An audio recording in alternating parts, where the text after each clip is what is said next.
This is the original esport racing game. This is iRacing.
The stakes have never been higher. The competition has never been stronger. 42 drivers, 25 rounds. One will be crowned champion.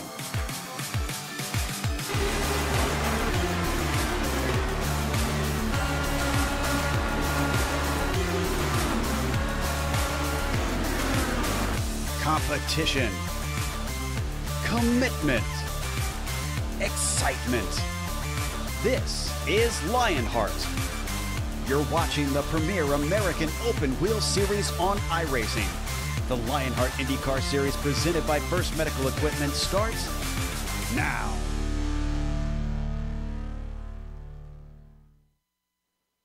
Appropriately enough, the sun sits low in a morning sky here in the land of the rising sun. Say it with me. Competition, commitment, excitement. This is Lionheart. Sponsored by First Medical Equipment, Twin Rings Motegi is the host venue for the Global SimRacing Channel's Round 8 coverage of the Lionheart IndyCar Series. Last time out in Detroit, it was the first ever doubleheader, and Adam Blocker swept both of the 32-lap races. In the first, Blocker bested strong efforts from Tyler Groff and Damian Martinez. George Sandman and Brian Yozik rounded out the top 5 in a race filled with attrition. Race 2 saw a wild first lap where Yozik spun in front of the field, bringing out a short yellow flag that allowed Yozik, Andrew Kinsella, and Christopher all to pit for damage. The race settled down after that point, and it was Blocker leading Connor Harrington and Dan Guerin to the checkered flag. But that was then, and this is, to state the obvious, now. And like the saying goes, there's much to be enjoyed when you race on the ovoid. From the egg-shaped oval at Twin Rings Motegi, it's the Global Electronic Technology 200. And you can see all the simulated IR18 action from green flag to victory donuts right here on the iRacing Esports Network. Konnichiwa and welcome to the Sim Experience Countdown to Green. Over the next 15 minutes, GSRC will bring you all the storylines, all the stats and facts you need to appreciate the Global Electric Technology 200 that will immediately follow as we count down to green. Bill Soup's joined way up the press box by former real-world IndyCar driver Richie Hearn. Amjad Yaman has director duties, armed with cameras, locked and loaded by Dougie Beard. Richie, this week ESPN aired a 90-minute show called Qualified, the story of Janet Guthrie becoming the first woman to race in the Indy 500. Coincidentally, we raced this morning on the track where Danica Patrick became the first woman to actually win an IndyCar event. This is not your typical oval, is it? No, it's not. And thank you, Soup. And here we are, Motegi, Japan, just about an hour or so outside of Tokyo, and have raced here in person a bunch of times. It's very unique oval track. It's very fast, very wide. They did a great job building it, but it, as you can see on the screen, it's not symmetrical. So turn 1 and 2 is like a super speedway. It's pretty much flat out.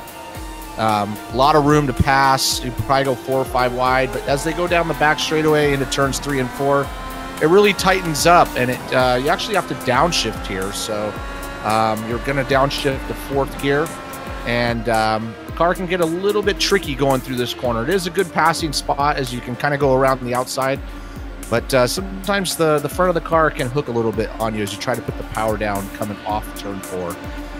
Probably the best way for you viewers to see what it's really like to drive around this tricky oval is to jump on board that GSRC lap guide.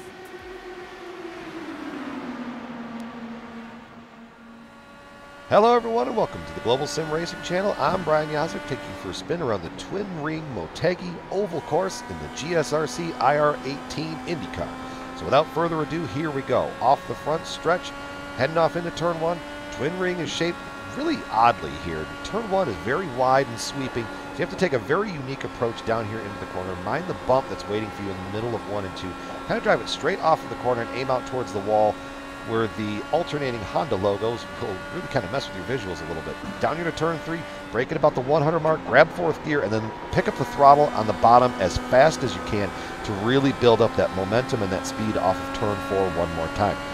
Down here in the front stretch again, eyeing up that turn 1, take a real wide entry, scrub off some speed to try to let it rotate, watch this bump right there, and then drive it straight off of the corner. Don't drive it too hard or that wall will be waiting for you with arms wide open.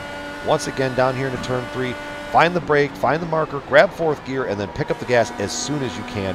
Really hug that white line on the middle to the exit and swing it right out here to the fence. We're going to come across the line, and that is going to complete our track guide here around Twin Ring Motegi. I'm Brian Yazek. Enjoy the show. And there we have a couple laps around Motegi, Japan. Should be a pretty exciting race. As you can see, it's very wide and lots of passing action, kind of more of a super speedway than anything. This countdown to green is brought to you by Sim Experience, the team behind the AccuForce Pro V2 direct drive steering systems. By providing unparalleled realism and the most advanced tuning features on the market, the AccuForce provides a significant advantage to any sim racer, and it can also make for an effective training tool for real-world drivers. For more information on the entire Sim Experience ecosystem, including their GS5 seat, Stage Series motion systems, and the Sim5 software, visit simexperience.com and use the promo code SIMXLION to get 5% off Sim5 software. There you go, and I'm going to give you 100% of the point standings. Let's start by looking at the driver standings, presented by the good folks at First Medical. There you can see right now, the doubleheader sweep was, believe it or not, Adam Blocker's first wins of the season. He now has 2. Dan Guerin matches Blocker with a pair of wins himself. Now, Synergy East sits 2nd and 3rd in the points as the Candyman, Dustin Wardlow, is Guerin teammate. They fill out those 3 spots. The overlay doesn't show it, but the big mover was Connor Harrington. He was up 8 positions, actually 11 positions if you count what he did between the 2 during the breaks between the 2 doubleheaders. But look at Harrington now, up into 6th position. Let's go ahead and take a look at the team championship right now. As far as I'm concerned, red and black are great colors for licorice and lingerie, but it's also a good way to differentiate the Adrenaline Motorsports teams as they sit in 1st and 3rd. You got the East and West teams of Synergy. They sit in 2nd and 4th. looking at that battle for the lead between Adrenaline Motorsports Red and Synergy East, boy, you think about Blocker and Kinsella for Adrenaline and Guerin and Wardlow for Synergy. It's really going to come down to who does best between that third driver. Because we're going to watch and see how Ron Hacker versus Brian Carey plays out. That could determine our team champion. Now, there are other championships as well, the main one being the rookies, and Richie's going to talk about that one right now. Yeah, and here these rookie standings are brought to you or presented by the Butt Kicker. As you can see, Carey's up front, got a slim margin over Sage Karam, who I believe is here tonight, just 9 points. John Hill in third, up 2 spots, 13 points back. And Martinez had a good race at Detroit. He's up 2 spots as well. He's only 14 points back. Sandman up 3 spots. He had pretty good races in Detroit as well. Rigney's the big loser here, lost 3 spots, as well as Jenkins lost 3 spots. This is going to go back and forth. We've got some really fast guys in this group. So I think this is not going to be settled till we get to the very end. Consider the premier fixed setup racing league for the Dallara IRT-18 on the iRacing service. The Lionheart IndyCar Series honors the memory of the late Dan Weldon.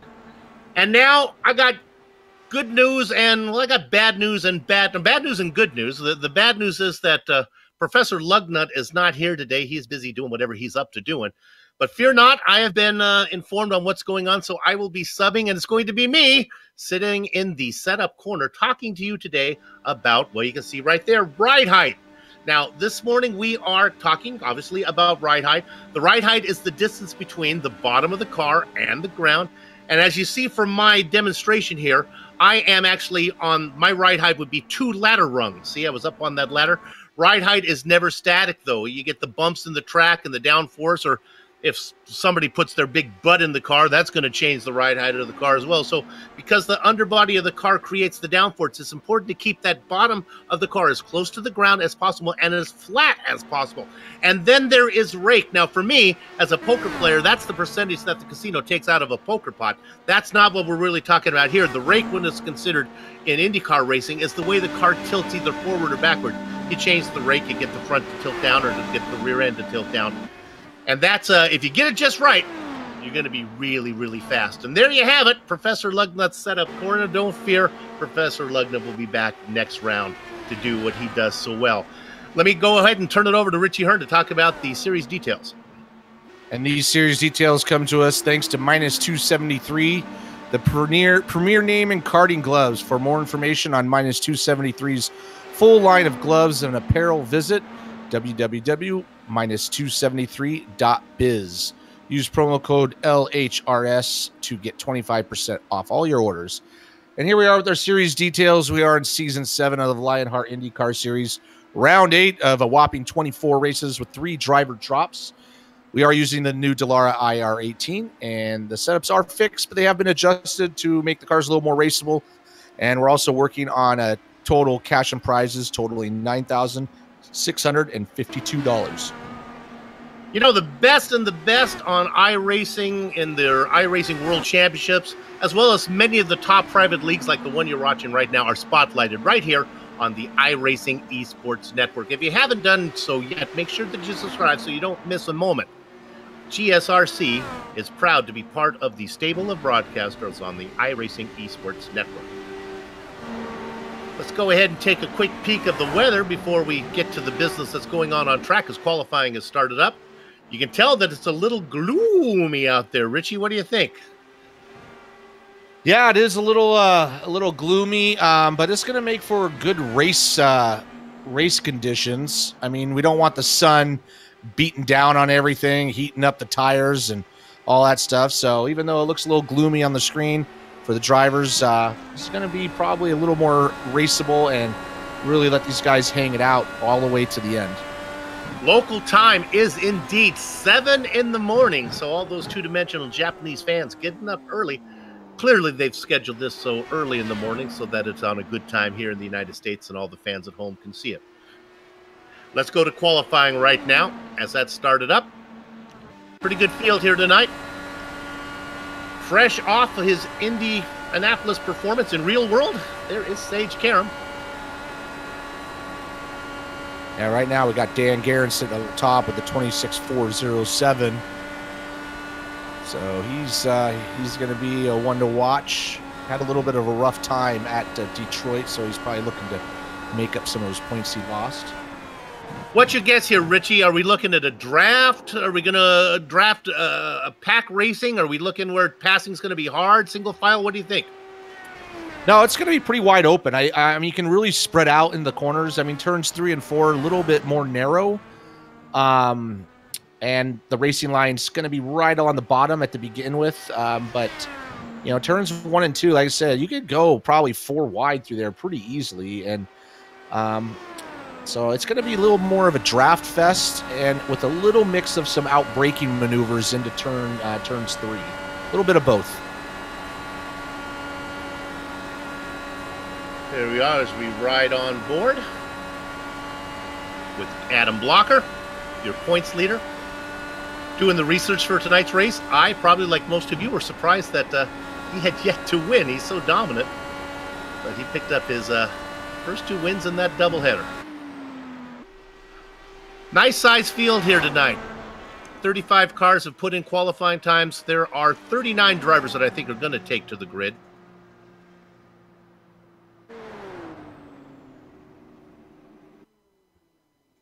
And I think that might be the end of qualifying. So with that said, let's go through the grid. I'll take the top 10. And on the pole, it is Dandy Dan Guerin. He's going to be inside of Connor Harrington, who seems to have his attrition woes behind him. Michael Goodman and Stefan Larkamp go second and third.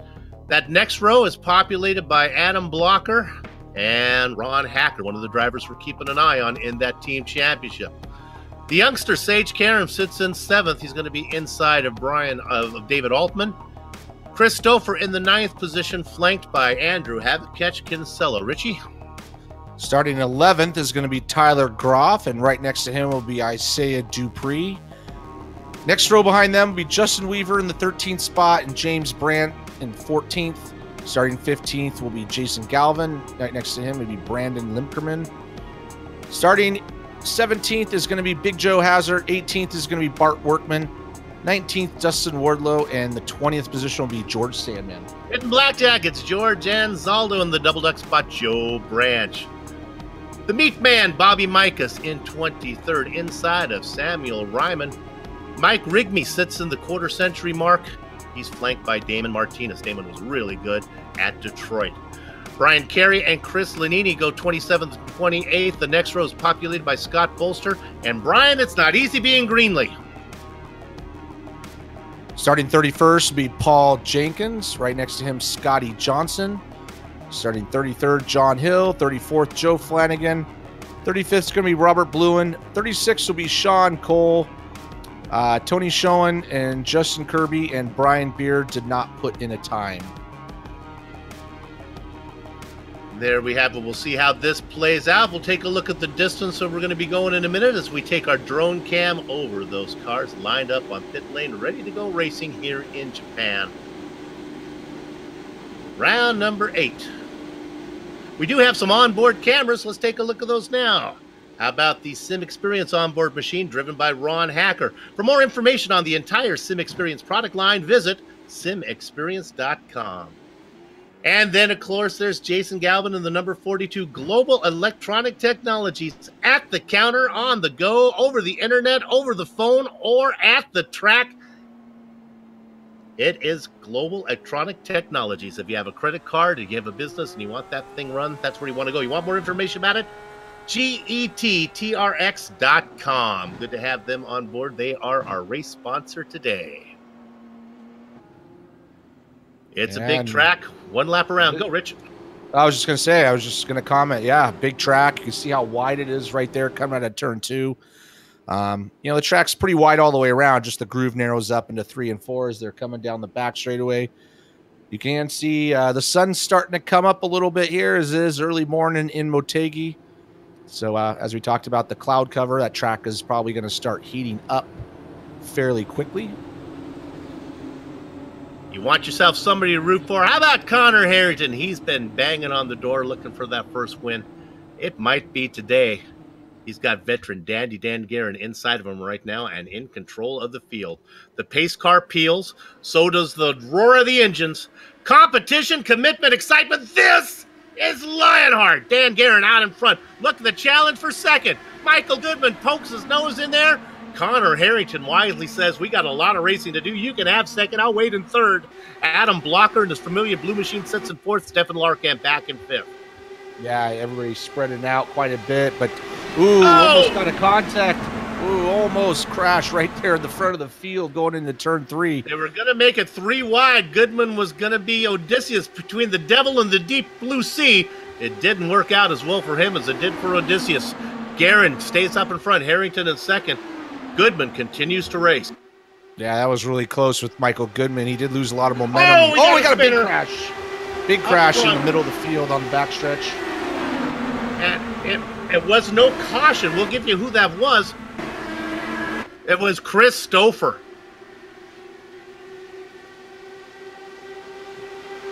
Yeah, he got together with Sage Karam, or got loose in front of Sage Karam. Surprising there's no yellow here, so he wiped out right to the inside. Sage Karam is right behind him. And it looks like he might have got to the back of Stouffer, and clipped Stouffer, made him a little loose right into him. Couldn't tell from that angle. We're going to ride on board with Karam. Give a listen. Does he get into him? No, I don't think so. I don't know. From that angle, I think Karam's in the clear. Yeah, I don't think he got into him. I think just maybe a little quick maneuver with the steering wheel and just kind of got him a little bit loose. Tires are still building up that temperature. That's good to know. So it looks like he did not Karam off of Sage. All right. Up in front, it is Guerin being attacked by Harrington. Yeah, Darren Guerin's just been running the bottom line here, as he can do early on. Connor Harrington's been trying to go around the outside. Right behind them, you can see Stephen Larkamp leading a group of cars. And he's got Michael Goodman looking to go on the inside of him as they go into turns 3. Can't quite get the momentum to come off the corner. That's one thing about that is you go down low, you really pinch off that momentum. But looks like they're going to try to go 3 wide into turn 1. That was Tyler Graff who got underneath Goodman. Thinking about going 3 wide was Ron Hacker. Tyler Graff on the move. Usually he's a bit patient. Not today, as he started at 11th. He is already up into 4th. Yeah, and that's pushed Michael Goodman back a couple of spots there. So since that first little incident with Dan, he's fallen back a little bit. See that blue car of Blocker on your screen down low. He's just waiting. He's your points leader. Sitting back there in 6th. Up front, a little bit of challenge for the lead. I'm not sure how serious this is. This is Harrington trying to make the top side work. He kind of drives in a little bit deep and then has to back out of it. And Dan does a really good job on these ovals where he can just hug that white line and just really make people try to earn it going around the outside. He's really steady with that steering wheel. And you can see Connor Harrington's getting a little impatient. He's just constantly trying to go around him. Not sure what the fuel mileage is like, so I don't know if that matters. But if it was me, I'd probably just kind of ride around a little bit. We got a long ways to go. We'll bring up the race analysis in a minute when this thing's settled down a bit, show you how far we're going. Can we go back to 8th position real quick? This is Isaiah Dupree, who's on a move. Here comes Jason Galvin as well. Dupree is up 5 spots into 10th. And look at Galvin back here as well. Let me correct myself. Galvin is up 5 spots into 10th. You can see Andrew Kinsella goes up high. And he's just trying to just take the long way around, but it's a lot easier on the tires as well. So looks like he's just taking it easy a little bit. Started 10th up to 8th spot at the moment. Those cars you're looking at, Kinsella, Galvin, Dupree, Big Joe Hassard. Then a battle back there. That's a Brandt on the top side. Justin Weaver looking underneath him. Really busy back here from about 8th back. I'd like to point out that Sage Karam, for some reason, has dropped way back. So he's down in 22nd spot. And he started 7th. Well, we saw that incident where we were wondering if there was contact. Maybe there was. There was damage. Yeah, look at that. We're seeing. Look at that. Left wing. Kind of looks like the left wing mustache is for up. Snidely Whiplash there. Yeah. And he's missing the fright. Oh, Sean Cole. In a big hit. Checking up. It was, this started. John Hill checked up. Kirby tried to get off of it, and Cole just had nowhere to go. This is not Sean's fault. That is Pa, the accordion effect right there. We ride on board with Cole. Hill slows down. Kirby does a good job of staying off of him. And then it's nose to gearbox insertion from Sean Cole. Boink. Unfortunately, sometimes when you maybe be a little conservative in qualifying and right around in the back, you're kind of susceptible to something like that. Sorry to see that happen to Sean. Of course, he well known for his work with the Sim Pit. I'm sure he's going to give this commentator a shout out in his next production. I'm still waiting. Well, this yellow flag's going to give Sage a chance to come in and fix that car. So he was fading pretty fast with that badly damaged front wing. Fortunately, you can get that fixed here fairly quickly. 13 laps in. Will we see pit stops? Well, we'll find out as Dan Guerin is going to come around. I don't know if I'm going to come in right now. Yeah, if I'm going to leave, I'm going to stay out. We have a couple of takers, Blocker, Kinsella. Everybody behind them is starting to peel in. So we got about 6 of the top guys and everybody else pitting. This should be fun because Blocker, he wasn't racing up front where he usually would find him. So he comes in and the Adrenaline teammates, Blocker and Kinsella, both come in. Driver that stays out, these guys, of course, Guerin, Harrington, Groff stays out, Larkamp, Goodman, Hacker, Galvin, Weaver, Workman, and Zaldo, and George Enter Sandman. Well, let's take this opportunity to bring up our race analysis now and see how far we're racing, how far we can race. Going 130 laps. They always lie to us on the fuel. 38, they were pretty definite about this one. Let's use our rule of thumb. Add 2 to that. Let's say they can go 40. And there you see the minus points for incidents.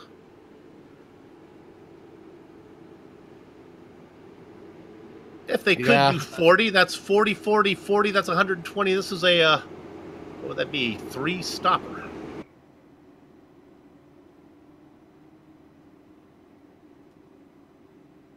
Round number 8 of 24. Yeah, a long way to go in the season. So far, we've had some pretty exciting racing. Do want to point out that Adam Blocker has a chance to make history if he wins tonight. That's the first time somebody would be able to win 3 races in a row on the Lionheart IndyCar Series in its 7 seasons.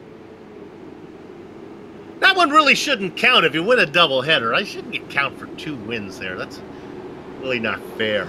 Let's go ahead and talk about one of our sponsors. We're going to talk about these guys. Guys, Games, and Beers. We haven't talked about them in a while. Join the Gutter Geeks every week as the panel of 5 to 10 veteran gamers of all ages. Well, they're not all ages because I'm going to talk about that in a minute. Talk about the latest and oldest in video and tabletop gaming.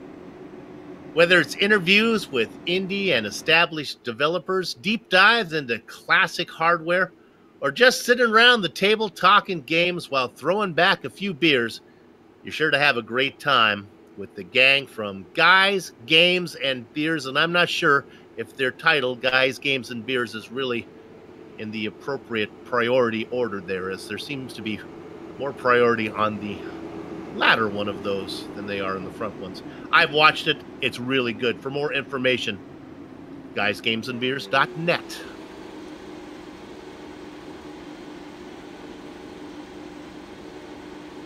All right, we are working lap number 15.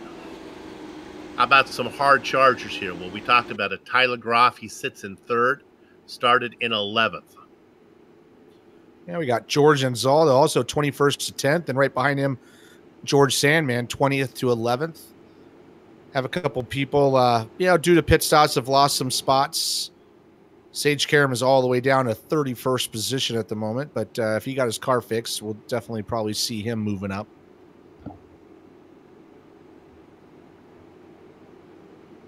The lights are off the pacer. I'll be going green this time around. Richie, I want to ask you a question. I was watching the Indy race, and Graham Rahal got into an incident in his post-race interview, or after the crash interview. He said an interesting. He said, at these speeds, this is how you're going to get somebody. Actually, I think he said kill somebody, but I got the point.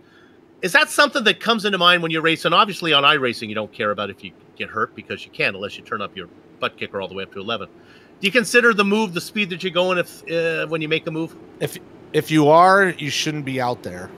So, I watched that move too. That was definitely, Bourdais' fault. But who knows what the spotter was telling him too? The spotter could have been telling him, "Hey, car's low, car's low, car's low. All right, we're on the hook." So I don't know. It was that time of the race where he had to go, and it was just unfortunate. Yeah, I found it interesting to think about. Gee, you got to go. Talking about got to go, going right now is Dan Guerin, working lap number 17. Guerin, Harrington, and then the great drive from Tyler Groff up from 11th in the 3rd position. Stefan Larkamp, who we really haven't heard much about, in 4th. Go. I was going to say, Groff was pretty aggressive as we're going to try to attempt for the lead. Connor Harrington's now going to go all the way around. It looks like he's going to get that pass taken care of as he was working really hard before. And not sure, is he there? He's got the position, but he left the door open for Dan Guerin. As Dan Guerin is going to take it back, and that's going to bring Tyler Groff up into 3rd, right behind Connor.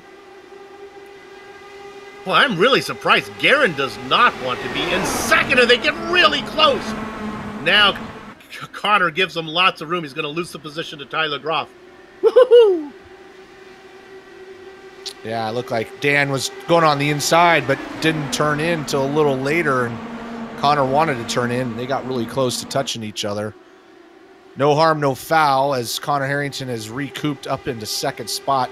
But they have a group of cars coming up. Stephen Larkamp, Michael Goodman, Ron Hacker's moved up into 6th spot. He's moving up into that lead pack as well.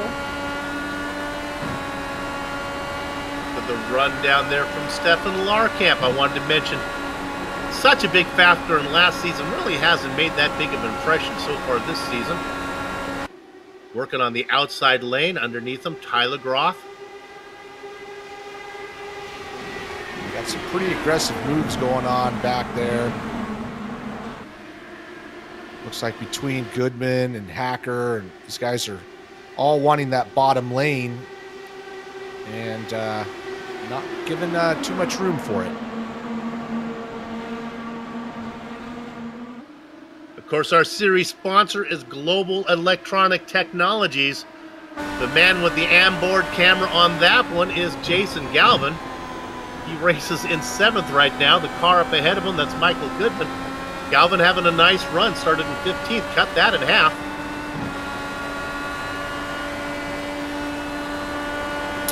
Yeah, we've seen a lot of different lines going through these corners. You can go 3 wide, but not a lot of passing so far. So obviously it's very hard to keep that momentum as you go around the outside.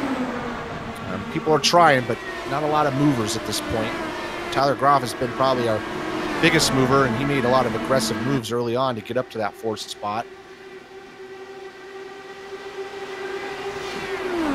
Adam Blocker continues to be the driver leading of all the cars that took that last pit stop. He's back in 10th. He's got Sandman on the inside of him.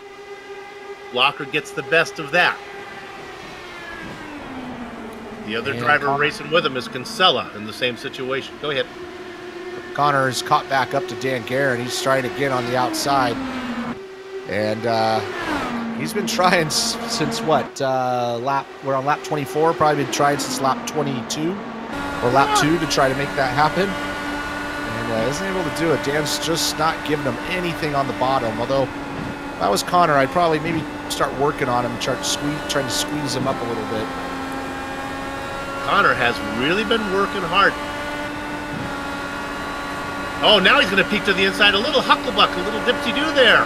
That's not going to fool the old-timer of Guerin, who's got ice water in his lane. Cooler than the other side of the pillow is Dan Guerin.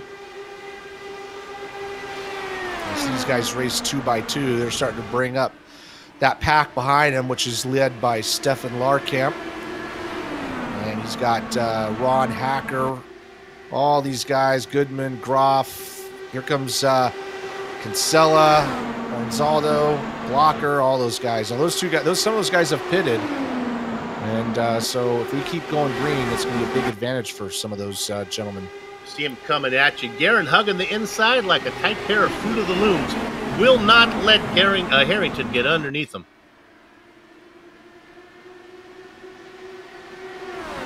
They go by the fourth car in line. That's Ron Hacker. We talked about the battle between Hacker and Brian Carey in the team race. Well, Carey way back in 25th right now. It's going to be a good day for Synergy. What are they? They were west, I guess, was their direction. George Gonzalo doing a good job from 21st up to 9th. He's been able to hold off Andrew Kinsella, who's got fresher tires at the moment.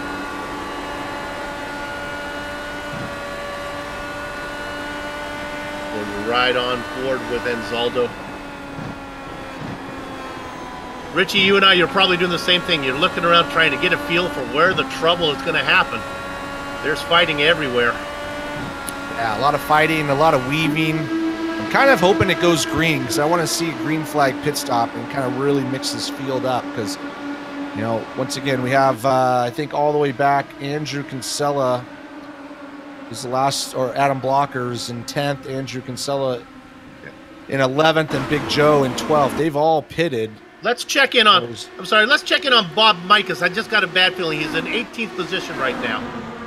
He's got Isaiah Cousin Dupree, who was outside. Now up in front, there's more racing going up there as well. Oh my goodness. That is Wardlow up in front in the car number 9. Grant in the mix. Dupree taking that look underneath. They fan out behind. Now low is Bob Mikas on the top side with momentum. There's Sage Karam. He ducks underneath. 3 wide in front.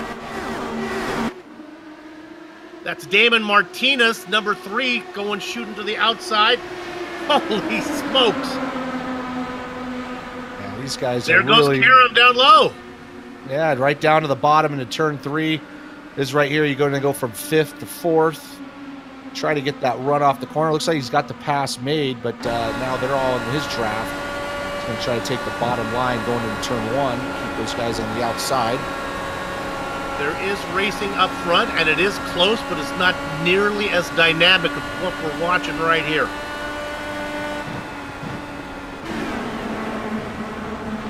Now they start to string out a bit. Other cars in the mix. The number 53 and 22nd position of Joe Cannigan Flanagan. He goes underneath Grant, picks up a spot. David Altman in there too. Yeah, it's really going back and forth between these guys. As oh, we, goodness. Yep, you can see how tight it was going into the corner there.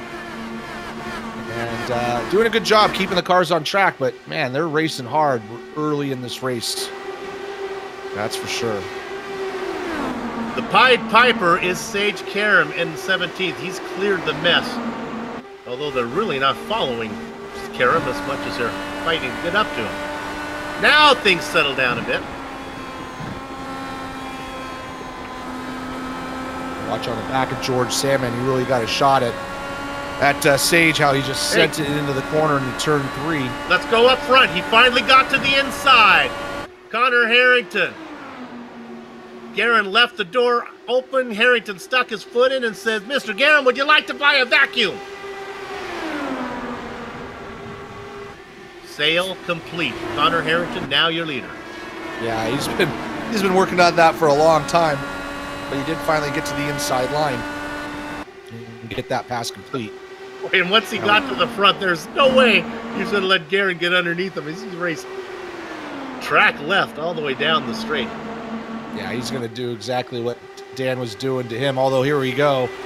He's going to go wide and leave the door open for Dan going in. Man, he doesn't like that low line, but looks like he's got the momentum to keep those. No, Dan's going to take that position back, so he might just be kind of just testing the waters here to see what's good and what's not. It's not a big deal whether you're winning at lap 37. Well, you want a green flag pit stops. I think we're going to see some here pretty soon. They are on lap number 38 of the stint. Because clearly we are looking lap 37. It'll be 38. Some of those were under yellow, but it's going to come up pretty darn quick. Our race analysis says they could go 38. They've done that already. Oh, no, we got a caution. Oh, it was, oh my goodness, David Altman Velcros himself into the wall. Talk about some G-forces. Well, he had on his Hans device.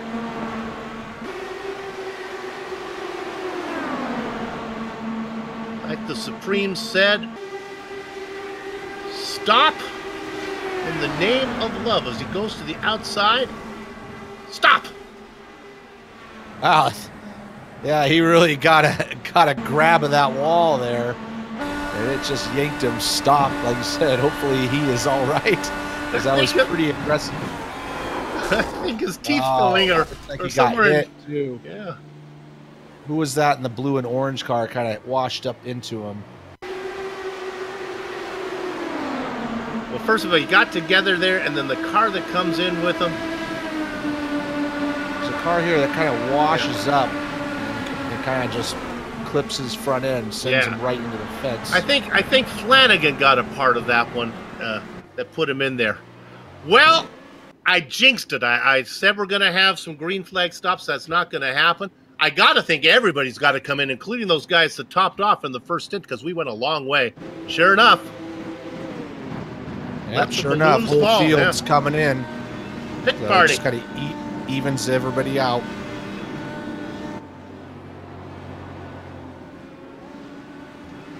So we go back. It was indeed Dan Garrett who got the lead back by a tick. He was first into pit lane. He will be first out of pit lane. Harrington will have to work on him again.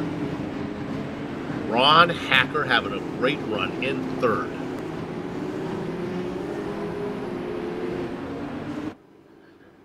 Samuel Ryman stayed out just to be a contrarian. He'll be coming in for his stop. With that said, what we're going to do here on the Global Sim Racing Channel is take a short break, but we'll be back before we go green. You're watching GSRC on IESN.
The Sim Pit is an entertainment channel dedicated to the world of simulated motorsports. The Sim Pit is a leader in providing the sim racing community with news, reviews, interviews, DIY pieces, and instructional videos to make sim racing a better experience for all. Check us out at thesimpit.com or go to YouTube and just search for The Sim Pit.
It's the Global Electronic Technology 200 streaming your way on the iRacing Esports Network, courtesy of the Global SimRacing Channel. We're going green, working lap number 42. Out in front, it is Dan Guerin doing what he has done for actually the entire race. Hug the inside, moving to the outside is Connor Herring. He wants so very much to lead this race. Yeah, he's been trying. He did get the lead briefly, but he gave it right back to Dan. Dan, he has good momentum coming into turns 3. And looks like he's going to get the lead there. He's going to take it from him on the outside. He goes right to the bottom. That's going to bring Ron Hacker into 3rd spot right behind Dan Guerin as well. And we'll see if Connor just stays on that white line as Dan has been doing, but he does. But here comes Ron. He's going to make it 3 wide. Oh, I'm there. Ron Hacker says, I'm there. Says, all right, I will wait. Boy, Hacker really wanted that one. You got the inside spot, though. You got the best of Guerin. We got more trouble. I think it's Galvin. Galvin got tipped by the meat man, Bob Mikas. Oh, my goodness. Not a good day for our race sponsor.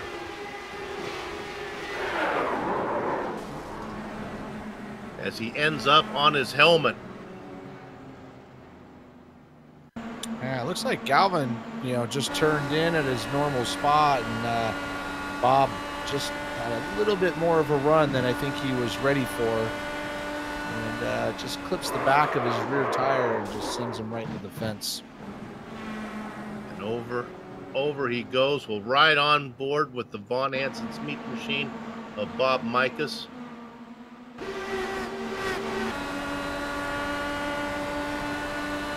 Here he comes up, and then you can see the contact between the two. Doesn't take much. It doesn't take much. And as we go back live, we have Harrington, and Ron Hacker did squeak by Dan Guerin. So Dan's going to be starting 3rd for this round. Richie, if I had the magic ability to fly right alongside the an IndyCar, let's say here, or let's go to Indianapolis. We just saw that. How stuck to the ground are they? Would I be able to reach out and push the car into the wall? Are they? You know what I'm saying? How close are you to the edge of getting away? Would you say? Is there any way to tell? Pretty close. I mean, by yourself, not too close, but in traffic, really close. And in qualifying trim, you could probably breathe on it and spin the thing out. So, when you're in traffic, the air is just moving around so much, so it's really unpredictable. It's not steady. So you're kind of the car almost feels a little bit numb. And so you're right on the edge there of just constantly losing it. But that's fast, right? Loses fast. Can you actually? I've seen you see the drivers catch it. I guess it depends on what kind of car, what kind of setup you have, what race. How much warning do you get? Yeah, not much. It just happens so fast, and you get, sometimes you can catch it, and sometimes you see people they just can't. I mean, it's just, the forces you're going through the corner so fast that it doesn't take much, and if you overdo it, then obviously you're going to nose it in the wall. So, it's all just total reaction. There's no thought process. It's just complete instinct at that point.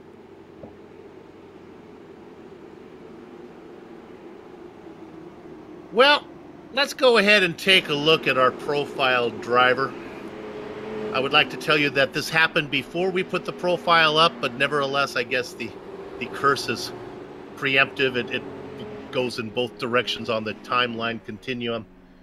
Jason Galvin, 82 career starts. That's a bunch.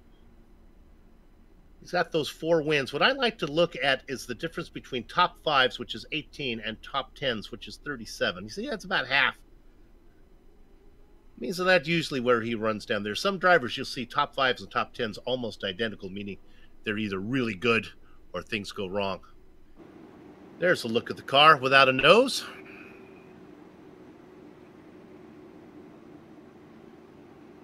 All right, we're working lap number 46.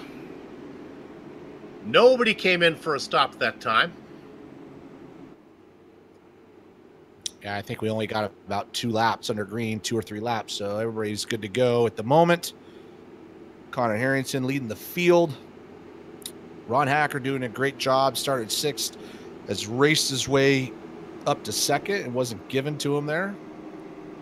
If you remember, Blocker took that early stop early on, then got caught out so he's made 1 extra stop, as all the people who did the same thing. Not so bad for him, though. Adam races in 10th. He's right in that lead group there, so he's close enough. Sage Karam's done a good job. Was all the way down to 31st at one point after his front wing damage. He's able to fix that, move all the way back up to 12th, so this yellow flag helps him out as well. Got to give a shout out once again to George Ansaldo's. Started 21st, and he's really done a good job up to 7th spot. The lights are off the pace car, so as it works its way towards corner number 4, she'll be pulling it in, and we'll be going green. This time, Connor Harrington won't have to worry about getting around Dan Guerin, as Guerin has been relegated back to 3rd. As Richie told you, Ron Hacker having a great run, crushing it for his team, as he is leading Brian Carey by 18 positions. Look for that Synergy team to move up in the point standings if they can get good scores from the rest of their teammates. All right, the beautiful Medina Mendez pulls the pace car into pit lane. Time to go racing. Connor Harrington under the gun. Boy, he really hugging it down there. Right down to the bottom. He wasn't giving anybody a chance, although he got a good run off a Hacker. And Hacker now has to worry about Dan, and you can see those guys lining up. Connor Harrington, once again, just hugging that white line.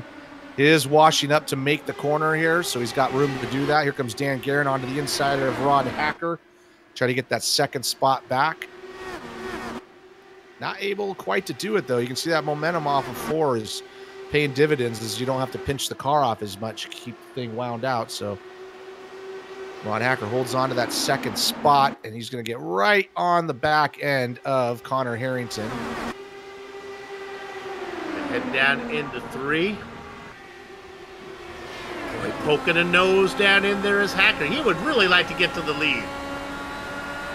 Oh, I think Guerin got a little bit loose coming off of 4. Lost a little momentum. That's going to open the door. If Larkamp can make it stick on the outside, he's not able to do it. Yeah, Ron's got some great runs here. He's going to try to go around the outside into 3. Not able to carry the speed that Connor can, but Connor washes up, and that's going to put Ron right back into the draft position here. Dan Guerin's able to recover from being a little bit loose early on. He's able to fight off Steven Larkamp for that 4th position. But here comes Ron Hacker, right, trying to look around the outside here off of 2. Harrington pinned down to the inside this time. Let's see if Hacker can make it stick as they go around. Watch Harrington weave like a loom down the straight, trying to break the draft. He goes to the inside. Hacker looks to the outside. Cannot happen. You want a hungry driver? George Ansaldo on the inside right now. As I say that, he's being passed. He's in 8th position as they start to roll around him. Sorry, George. Adam Blocker making the run. Oh, my. Man, they were getting close there, weren't they? Look at that camera shot. And it's just the pack of that all the way up and down. I tried to use my spidey sense and try to figure out where the incident is going to happen. It's going to happen. But, man, it's really everywhere. Dan Guerin's been able to get back into 2nd spot. Now he's working on Connor Harrington, but Connor Harrington's doing what he did to him, just running that middle to bottom lane the whole way around the track, not giving him much on the inside. But Dan's looking to get by him, and then that's got Tyler Groff has now gotten by Ron Hacker up into that 3rd spot. He's done a good job starting 11th up to 3rd. Up to the top, Sage Karam. Got Hacker underneath him. Watch the momentum from Karam. He's got that one. He's got a great run off. Next on his hit list, Tyler Groff. This time I'll go under Groff. He does that as well. Yeah, Sage has done a great job. He's been able to make passes both high and low. He's just finding wherever the spot is open, and he's able to make it work. And it's a lot of it's just not over driving the car into the corners so you can get that drive off. You drive it in too hard like he just did right there. You can see how much momentum he loses, and now that's going to put him in Tyler Groff sights. So you really want to just kind of roll into the corner, get the drive off, and that will give you the inside position for the next corner. Wow, Dan Guerin put a huge block on Sage Karam right there. Really drove him all the way up to the wall.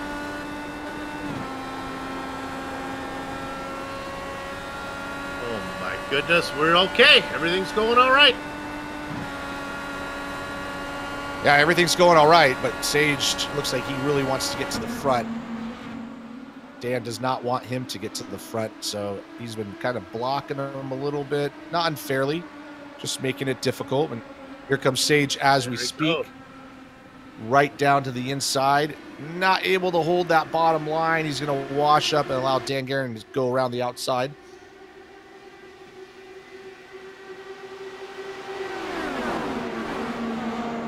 Harrington. Sage finding it a little more difficult.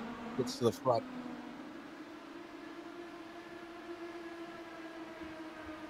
I don't want to start any romantic turmoil between Karam and his girlfriend, who I know. Oh no!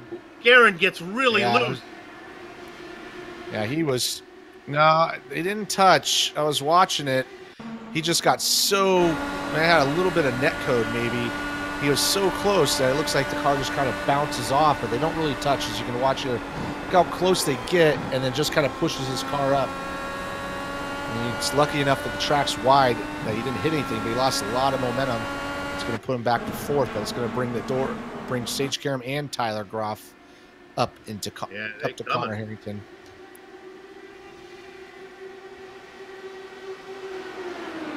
Harrington now, Karam, Graff, as Guerin drops back into fourth. Just to finish my point there that Guerin interrupted. Apparently, Scott Dixon's wife has a little bit of a crush on Sage Karam. I'll put that out there watching my Indy coverage. So, there you have it. I drill deep for the inside story here. GSRC. You're not going to get that from other sim race broadcasting companies.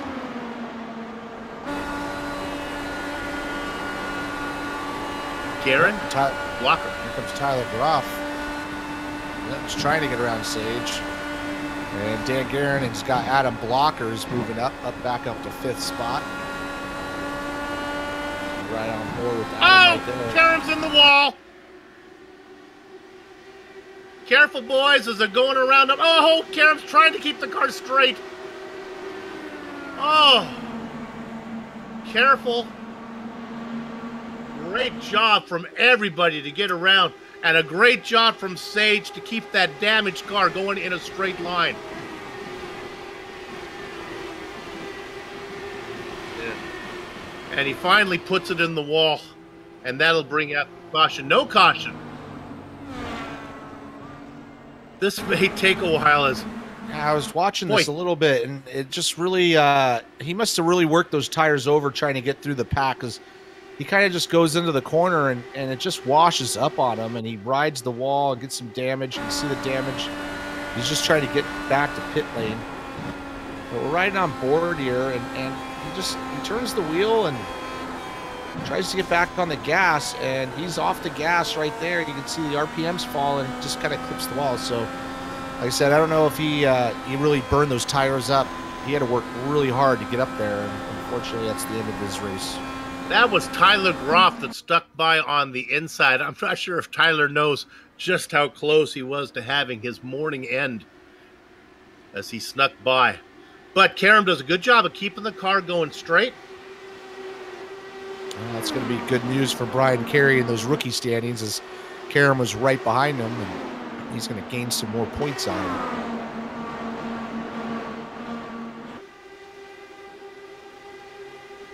Find ourselves a nice hard charger. How about Damon Martinez in 12th spot? Up from 26th. Was really impressive at Detroit. Still trying to get a feel for what type of driver he is.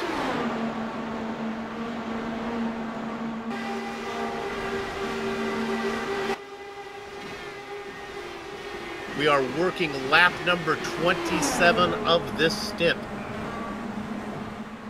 Yeah, surprisingly, we've had a couple accidents, but no yellow flags, so everything's still running green. Connor Harrington's been able to pull almost a whole second over at Adam Blocker, who was able to work through that mess, get himself up into second spot. He's gapped out Dan Guerin just a little bit.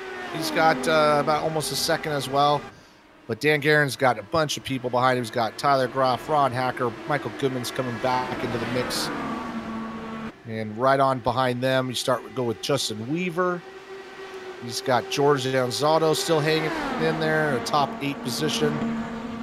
Stefan Larkamp. Dustin Wardlow's done a good job from 19th to 10th. And then Damon Martinez, who you just talked about, running 11th. Unlike Detroit, where attrition reared its ugly head at every possible corner, we still have 34 drivers on the lead lap of the 39 that took the grid. Yeah, that's pretty good. Oh, yellow flag. Flanagan out.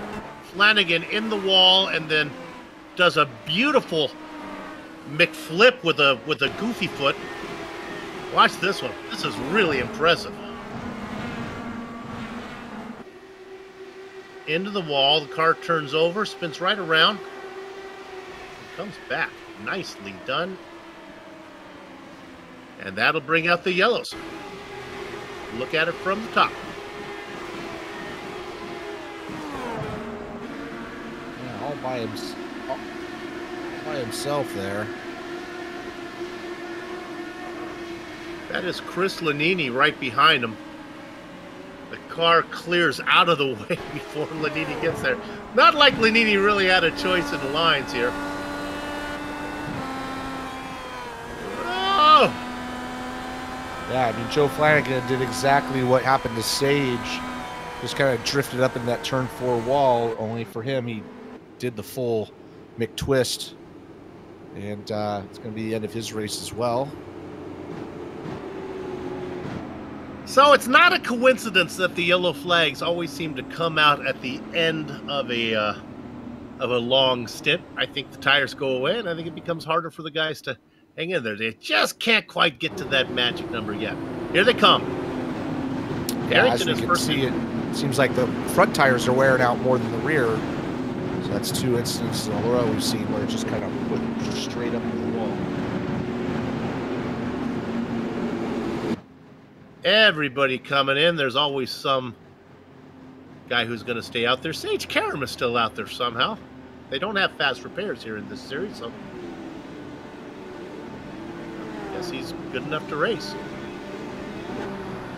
All right, who's going to be first out? Dan Guerin has the top stall, but he was well back entering. It is a race out, and it's Harrington Blocker in second. Guerin, Groff, and Ron Hacker continues to race up with the big names.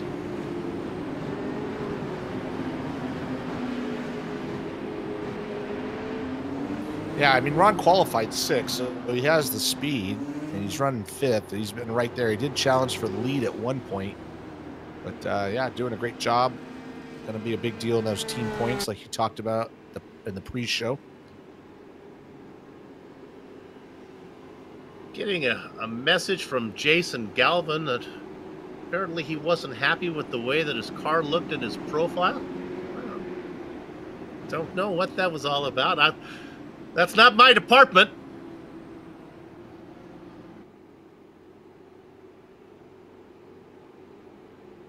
There we go. Let's go ahead and talk to him right now. Jason, what's your problem with the way your car looks? I don't know. I just wanted to know what it looked like. I just asked. I said, please tell me you guys at least showed it upside down. If I'm going to be the profile, it could be spectacular. Yeah, I don't think we got it in before the incident. That might have been without a nose. There it is. Without a nose? That's good. No. I'll take that. Hey, tell us a little about the sponsor.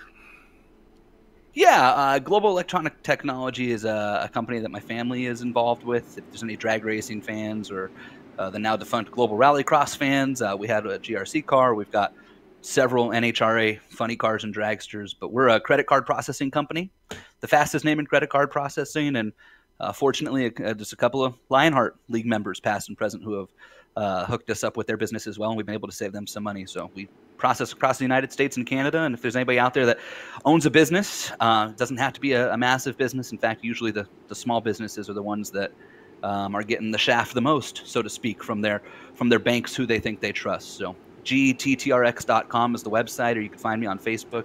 I'd be happy to talk to you about it. jgalvin@gettrx.com as well, and see if we can't save you guys some money on your credit card fees. I just want to know one thing. I used to own a small business, and I want to know if the card is declined and I call into you, will you give me the okay to actually cut the card in front of the customer?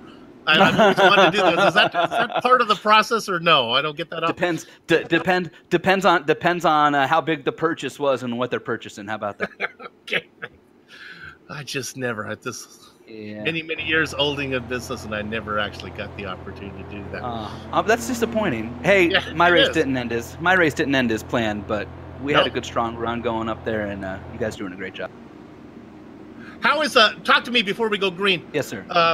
The tires going away at the end of the run? The tires go away, you know. That's so when I got loose in 1 and 2, it's because I was worried about pushing up into Larkamp there. I didn't realize he was as up the track as he was. I thought he was going to try to pinch me, and that's more of the problem. You know, 3 and 4 drive like 3 and 4 no matter what. After 1 or 2 laps, they just slow down, but there's quite a bit of aero push when the tires go away in 1 and 2. So that's why you'll see if cars are 4 or 5 deep, they'll start searching around, trying to use the outside, get some clean air on the wing, and if not, you'll see them push real wide off of 2, and that can actually open them up to be attacked into turn 3. So that's kind of the trick here at this track when the tires go away, is how well you can manage 1 and 2, because I look at this track as one long straightaway with turns 3 and 4 being the only real corner, because you're wide open no matter what everywhere else. But it definitely is a factor. All right, well, sorry to have you out of it. Of course, we'll see you in future Lionheart IndyCar Series races, and then, of course, up in the booth for the Retro Series. Good luck down the road. 10-4. Have a good night, guys. Jason Galvin. All right, the lights are off the pace car. Jason knows how to get out of the booth before we go back to green. He's a veteran both on the track and in the booth. Let's go racing, working lap number 74, hugging the inside, Connor Harrington. Adam Blocker took that early pit stop, fell back, did not take him long. He's back in the mix now. Yeah, he kind of brought everybody along the white line at the front wall there with him, but everybody trying to get, like he just talked about, getting some clean air. Adam Blocker's got a great run, trying to make the outside work, going into 3 and 4. Doesn't look like he's going to be able to do that. He's hanging in there, but don't think he's going to be able to hang on to it. Dan Guerin's right there in 3rd. But Adam Blocker's looking good. He's looking good to make that 3 in a row like we talked about. Connor Harrington's going to make him earn it, but nice job from Adam, moving all the way up from earlier on, being 11th after that early pit stop. I'd be remiss if I did not point out the great job from the number 6 car of George Anzaldo, now up into 5th. He just went underneath Dustin Wardlow to get that position. Not only did he get it, he's driving away from the group that's following him, closing in on Tyler Groff. What a great run from Anzaldo. Yeah, he's been able to hold his own, and just as we saw, we're talking about that, Adam Blocker moved up to pass Connor Harrington, gave the door to Dan Guerin, so moved Dan Guerin up into 2nd, and all this shuffling around is bringing Tyler Groff and George Anzaldo up into the mix as George Anzaldo's trying to go around underneath Tyler Groff, trying to take that 4th position from him. Doesn't look like not quite there yet. You can see from that shot, he's got the spot now. Nicely done. Oh my goodness, Anzaldo is good on that tight line, at least with new tires. He might be using it all up. Now he moves to the outside. That leaves the opening for Groff, and sure enough, Tyler says, all right, if you're going to leave it for me, I'll take it.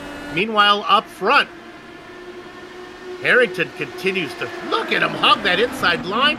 Not on my watch, says Connor Harrington, when it comes to somebody getting underneath him. No, he is definitely not giving up that inside line. He already did that once, and Dan Guerin took it 3 wide down the backstretch. Oh, they're so close going into the corner. We had a little net code earlier. Surprised Dan is going to trust that once again, but we are 3 wide going into turn 3. That's not going to work. Here comes the blue car of, one more time, of Adam Blocker. Graf got around Anzaldo now, who races in 5th. We're going to focus our attention up front for a minute. Putting the toothpaste back in the jar is Adam Blocker. He goes through the middle, and he's going to get a look at the momentum. He gets out of 4. Wow, he really forced that issue. There was not much room there for Adam just to take it, but he took it, and he's going to get the spot. I don't know how long he's going to hold it as Connor has that inside line going into turns 1. But Adam Blocker did lead that lap, but here comes everybody else. Dan Guerin's now going to drive down the middle between those two, try to take that spot. Here comes George Anzaldo right on the outside of Tyler Graf. Ooh, Blocker had to get out of it. Oh, really my backed goodness. him up. Smoking on the Hindenburg is what these guys are doing right now. I got a hunch it won't be long till I'm saying, oh, the humanities. The battling up front incredibly tight. Damon Martinez making a move.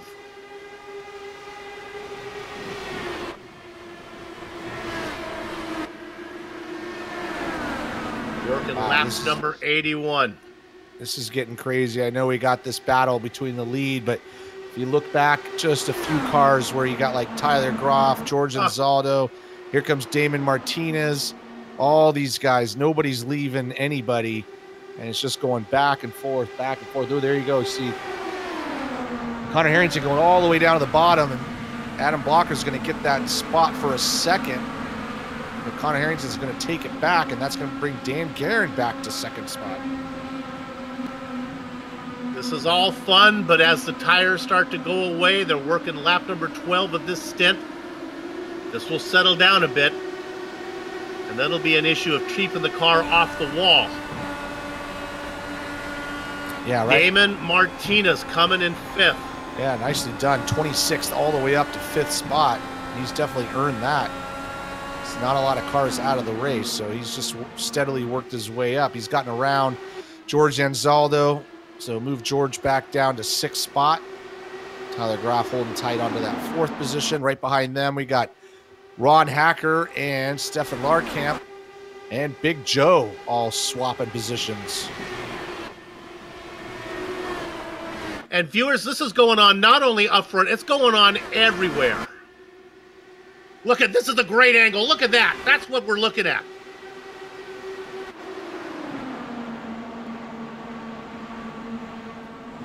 Love those wide shots and those low shots because you can see the nonsense that it's non-stop all the way back. Yeah, it's not just up in the front. It is all the way back as everybody's trying to get their positions as best they can. We're getting not close to the end, but we're getting down there. Looks like we got about 45 laps left. That's a little bit more than one stint.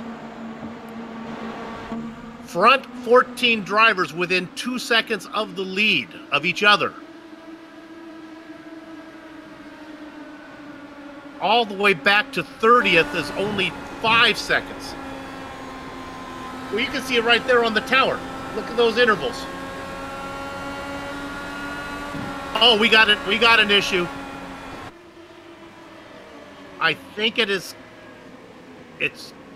We're still looking for it. I saw it, and then it went away. There it is. Yeah, Justin Kirby. Got a little bit of a help from, I think it was Andrew Kinsella. Yeah, that's why I was looking at Kinsella. That's too bad for Kirby.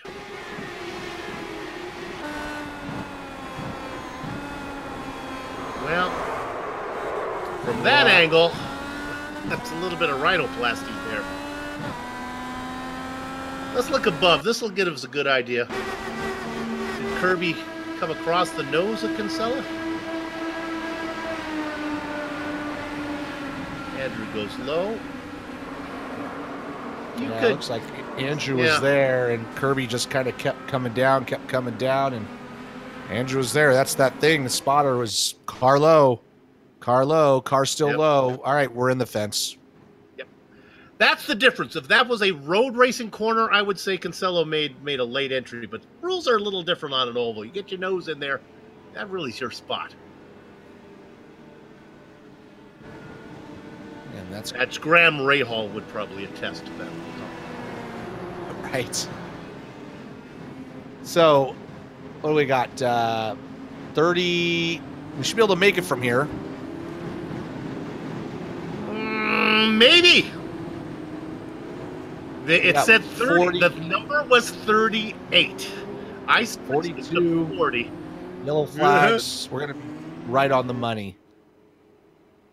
People who don't think you can make it are the guys who did not pit, which are the, I guess, the top 5. There you have it right there. Those guys. Look at our director. Harrington, Guerin, Workman, Goodman, and Ryman did not come in. Yeah, that's interesting because, you know, you're close enough to where, okay, why not? And because you never know. We could go green the rest of the way, and we know those 5 aren't going to be able to make it for sure. Well, while we figure out the math, we'll take another break. Don't go far, though, because we'll be back before we go green.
The Sim Pit is an entertainment channel dedicated to the world of simulated motorsports.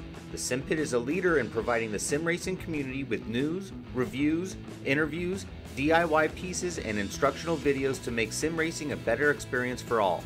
Check us out at thesimpit.com or go to YouTube and just search for The Sim Pit.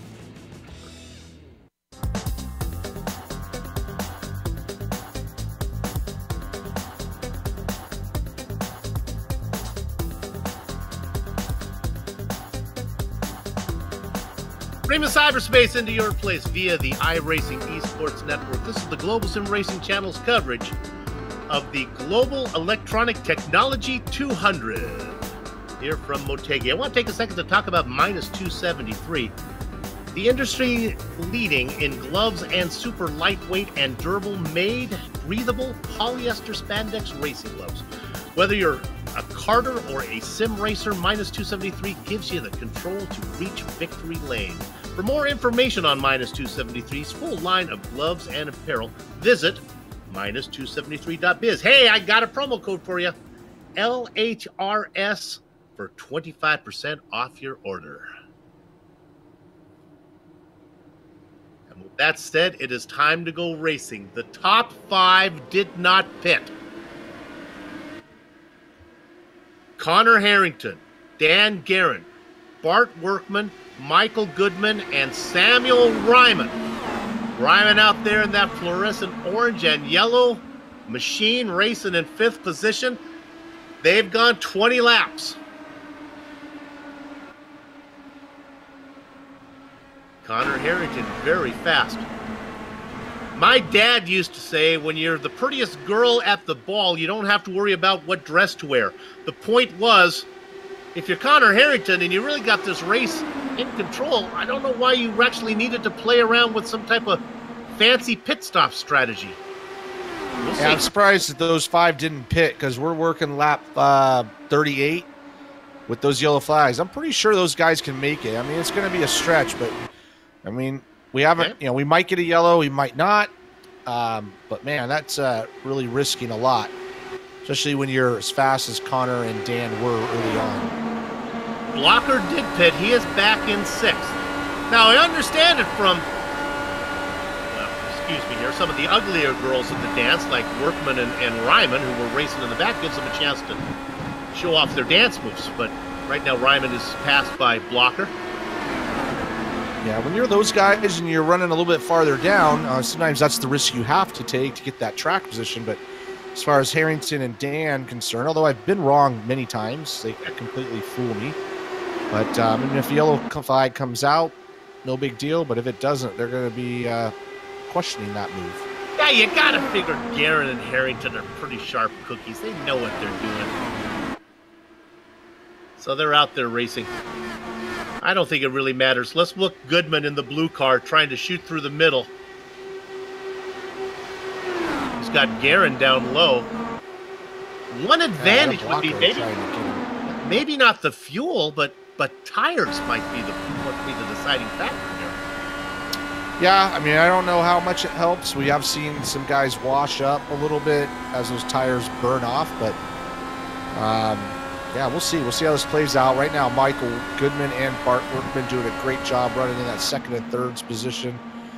Dan Guerin struggling a little bit. I don't know if he's doing it on purpose or what, but he's not able to pull away from these guys. Adam Blocker's been all over him. Samuel Ryman starting to fall back a little bit, so we might see a little bit of penalty on those tires, as Tyler Groff is going to go on the inside of him into turn 3. Always a fan of the underdog. Hang in there, Bart Workman, as he tries to hang on the back of Connor Harrington. Harrington right now cooking with hot fish grease, trying to leave everybody behind.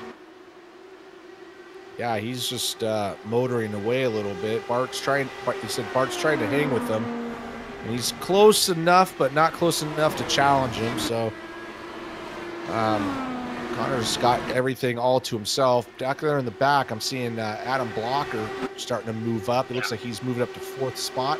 He did. He finally got around Guerin. He really worked hard. That may not be the worst thing for Dan, as now he can tuck on the back of Blocker, who I think is going to be really fast with that fresh rubber. Also in the mix, right behind Guerin, is Larkamp. We haven't heard much from him since the early days. Tyler Graff back in 7th. Then that fluorescent car on the outside, that's Samuel Ryman hanging in there. And racing at 7th now. Stephen Larkamp going to the inside, Dan Guerin. So I don't know if Dan's suffering a little bit with a little less grip, but he's got passed by another driver here, moving him down to 6th spot.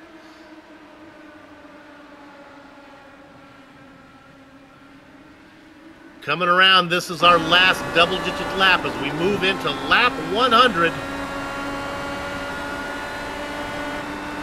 Harrington trying to leave him behind.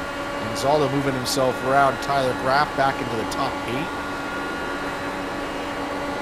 We documented what Anzaldo was doing. He was racing as far up to the 5th position, and it was in a very aggressive 5th position. Don't be surprised if Anzaldo doesn't make short work of Ryman there and get up and try to steal a win. It's been a long time for George. Gets to the outside. He has a little bit of momentum there. That orange and yellow car on the inside is Ryman. The pass is not made. Richie, they race behind Guerin, who is suspiciously fallen off the pace.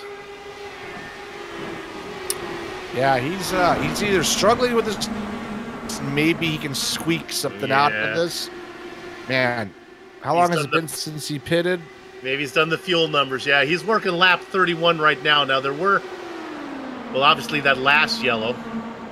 Yeah, well, they're not going to be able to go 60 laps no matter how many yellows. So he must, he might be just struggling a little bit and just worrying about keeping the thing off the wall, knowing he's going to have to pit no matter what. Yeah, I think the only reason that Harrington and Guerin didn't pit is they're thinking everybody needs to come in again, so there was no reason to come in. Tip of the hat to Sage Karam. He still got that car out there. Man, you gotta love Sage Karam. Real world IndyCar driver, and he's out there putting in laps, racing in 33rd position. Yeah, and he's on the East Coast too, so 5 laps down. Yeah, midnight there. He's a nut. That's just nutty.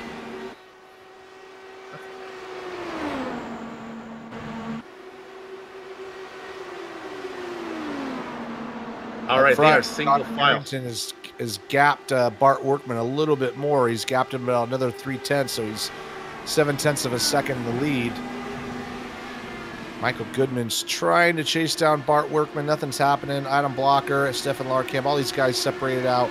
Probably the next battle is where George Zanzato's in 7th, and he's leading this pack of about 8 cars. George's done a great job. He's really earned his way up there. Started 21st up to 7th. He's made some good moves. Now, lap times here are only 26 seconds. I don't think, no matter how fast or how far ahead Connor Harrington gets, I just don't think you can come in, make a stop, and get back out and stay on the lead lap. No, I'm talking in relationship to Blocker. It's a pretty long pit lane, so you'll definitely lose a lap. A lot of it's just the momentum. It takes a while to build that up too. So even you're coming out onto the track, you're not up to speed.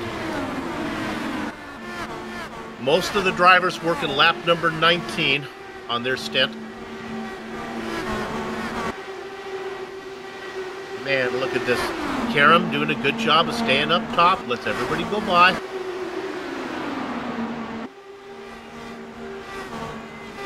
Come at you. Let's check in on this battle for 8th real quick. On the low side is Graf. Working real hard is George Enzalda. Man, he is trying. All right. Michael Goodman had to make the stop. He's one of those 5.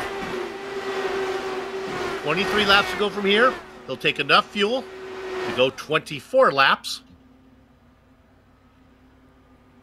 Yeah, we'll keep an eye on Connor Harrington. He's going to be coming in, got to be coming in fairly soon. Once again, he's trying to get as much gap as he can, but it's not going to be enough to stay on the lead lap. Really, it's going to be Adam Blocker who's going to hold the point. Blocker racing in 4th. Although, does Steven come in too, Larkamp? Yeah, no, he did not. This only the... If I look up there, Larkamp, yeah, Larkamp is on the block. You're right. We missed that one. Larkamp is actually leading Blocker. So, yeah, so Steven Larkamp's really the leader at the moment, if you count that happening. So the next question is these guys, Larkamp is working lap 22 with 21 to go. That seems like it's too far to even for them to make it. And that's why I think Harrington was comfortable staying out there, thinking everybody needs to come in. The problem is Harrington's stop is going to be a little more stoppier than the rest of these guys who are just going to need a splash of gas. Well, when they went green, it was 40 to go. So, yeah, I'm gonna say somebody's gonna try it.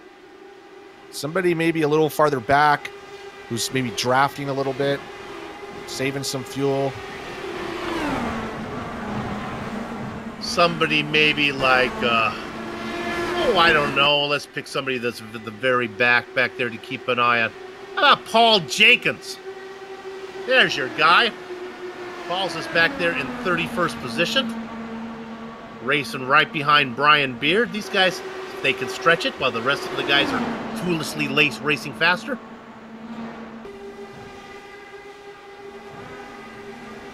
Connor Harrington stays out once again. I think he's going to stay out until he runs out or a yellow flag comes out. His only thing is, his only chance is just stay out there as long as you can, see what happens. Well, this is not really good news, though, for him, as this stint is now, as he's working lap number 43. Granted, there were some yellow flags in there. You start to wonder if Blocker can get there without a stop. All right, here comes Harrington. All right.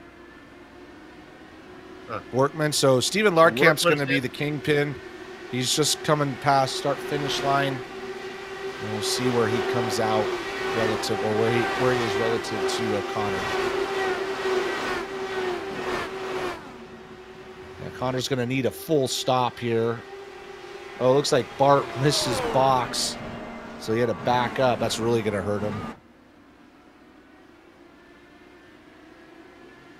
And, of course, the driver that is really paying attention to is Harrington.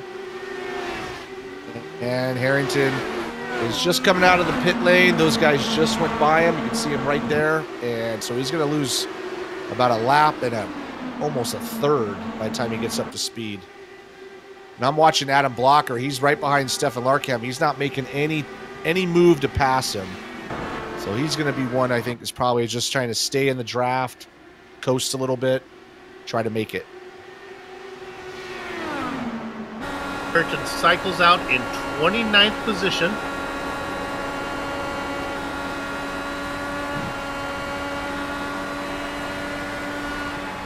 Wow. Well, if these guys can make it, that's gonna be very disappointing. I'm sure Dan Garrett and Connor Harrington are gonna be very bummed out because Blocker's trying to save fuel. It's gonna be close. Like I say, when they went green, I looked up, it was 40 to go. So they said 38 laps, and usually they're not correct on that. Usually they go a couple laps longer, and we're gonna find out if we go green. What makes this harder for a driver to do this, if he was out there doing it by themselves, they didn't have to worry about actually being fast enough to win the race, would be another story. Larkamp and Blocker are in that between the rock and the hard spot of being fast enough to actually beat each other, but slow enough to have enough fuel to get to the end. Yeah, I mean, Steven's in the lead, so he can't save any fuel, or not much. Adam's in the driver's seat on that. Here comes Tyler Groff and Dustin Wardlow. We haven't talked much about him. He's up to 4 spots, started 19th. He's drafting off of Tyler Groff a little bit here.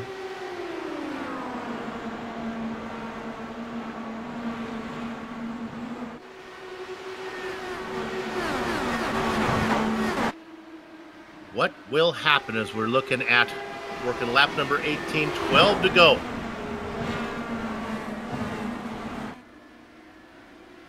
You got to figure Blocker knows what he's doing. Look at this. Blocker making a pass. Yeah, he's going to go for the lead. See what he can do. He might feel like he's good enough now. Got, 10 laps to go?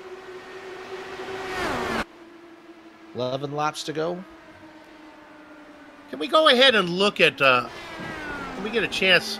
We have this new technology. Maybe we can look at Blocker's lap time in comparison to Harrington's lap time, as they're racing on opposite sides of the track. You got to figure Blocker would be safe. When we bring those up, let's look at those right now. Yeah, Harrington look at that, about a half second faster every lap. That pretty much says all you need to know right there. Yeah, unfortunately he's a lap down, so he's got to get by Adam and make it all the way back around. So they're both on the front straightaway here. So Adam's in the lead. Connor Harrington looks like he is just entering turn 1. So he's about a corner behind. I think Stefan Larkamp has run the numbers, and he has fallen way back now.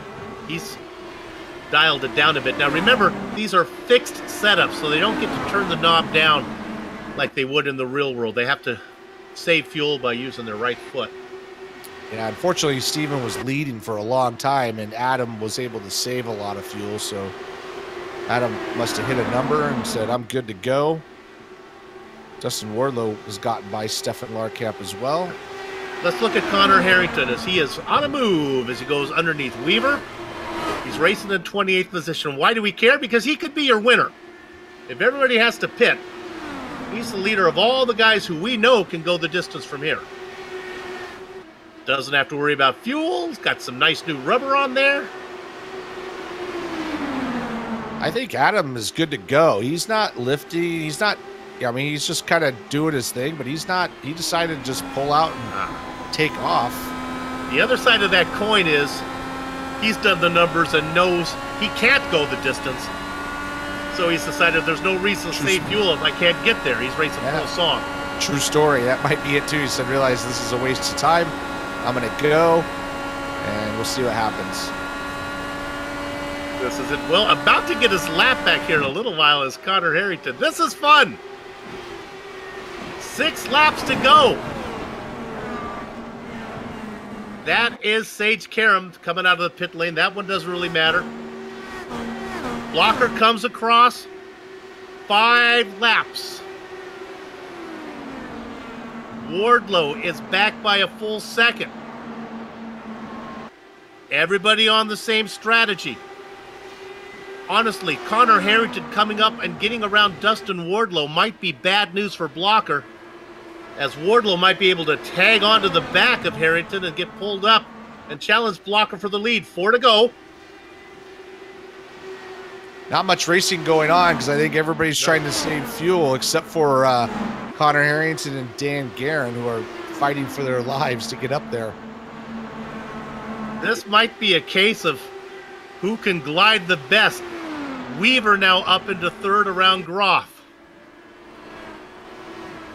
Blocker coming around. Cross the line. 3 to go. 1.3 seconds. Yeah, I'm going to tell you who's dropping like a rock is Steven Larkamp. He is getting passed left and right.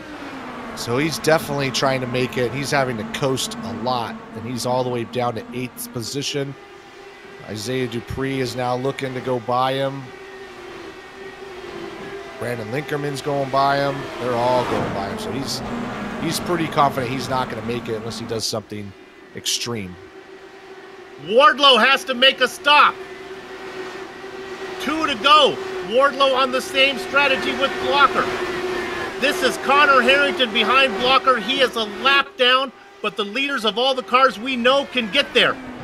You got to figure Blocker can almost coast it home from here. Yeah, he's going to get the white flag, and he's got Justin Weaver's starting to creep in on him. So if he wants that win. Weaver has had to pit. Blocker's out there all by himself right now. He's got nobody behind him. 5 seconds back to Ron Hocker is in 5th. Does he have enough fuel to get there? He could coast from here.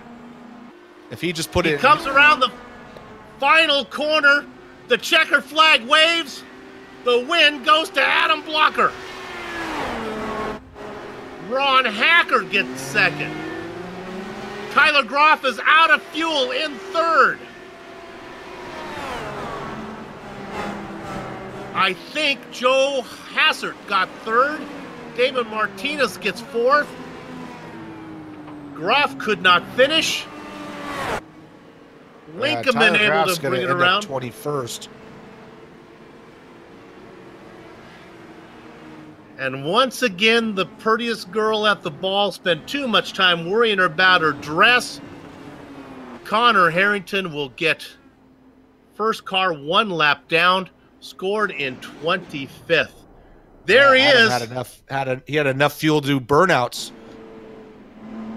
Always exciting in the Lionheart IndyCar Series. Adam Blocker becomes the first driver in history to win 3 in a row. The racing is over here in Japan, but our broadcast is far from done. We'll take a short break, come back, run down the entire finishing order, talk to some of the drivers, or we put a lock on the gate. Back in a few.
welcome back to the Global Electronic Technologies 200 and the Plasma Track Victory Lane post-race show, streaming your way on the iRacing Esports Network. If you're like me and have trouble finding that perfect gift for the person who has everything, I got it for you.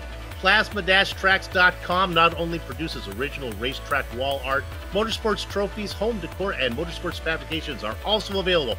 Words cannot do justice to the uniqueness of their wares. The only way to fully appreciate their artwork is to see it for yourself. But be warned, one visit and the next thing you know, you'll be trying to convince the person who lives with you why you need a Plasma Tracks wall art hanging in your home. See it all at Plasma-Tracks.com. I got more. Pay attention. If you're interested, I can save you some money. How about 25% off your order if you use this promo code LRS2019? All right, now for the entire finishing order here of the race you just saw, the Global Electronics Technology 200. If there is anything more dangerous than a driver who is fast and lucky, it's a driver who is fast and smart, and that's what Adam Blocker is. Outsmarting everybody in the race as he gets the win on fuel strategy, but he had the pace to do it as well. Adam Blocker gets the win, becoming the first driver in Lionheart IndyCar history to win three races in a row. Ron Hacker, nice job from him, gets second. We talked about him having to finish well for his team. Well, he did his part. Joe Hassard gets third position. Damon Martinez and Brandon Limkeman round out your top five. Back half of your top 10, Scott Bolster, Tony Schowen. All these guys coming in from great fuel strategy. Mike Rigney, Andrew Kinsella goes in ninth, and Scotty Johnson rounds out your top 10. Richie.